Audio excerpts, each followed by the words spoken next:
কিভাবে চাষ করবে দেখেন, লক্ষ লক্ষ টাকা ইনভেস্ট করে রাখছে পুলিশ চাষ করে আমরা লাখ লাখ টাকা মার খাওয়ার মতন।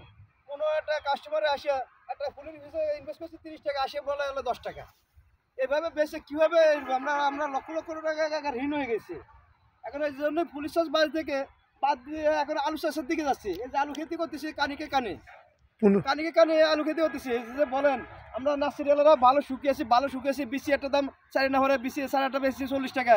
এই যে দেখেন লক্ষ লক্ষ টাকা মার গেছি। আমাদের মতন যদি কোনো লোকে মার খাইতো তাহলে তারা এলাকা আউট হয়ে গেল।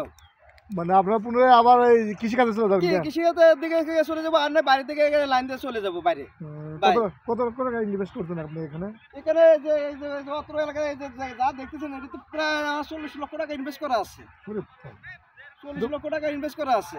দাদা আপনার জীবনে ফুল করতেন না কেন? না ভাই, ফুল কিভাবে করবে? যে ফুলের যেভাবে 10 নামছে বাজার, মানুষই বলে কি বিসি একটা দাম চাই না, তোমরা 40 টাকা চাও কি জন্য?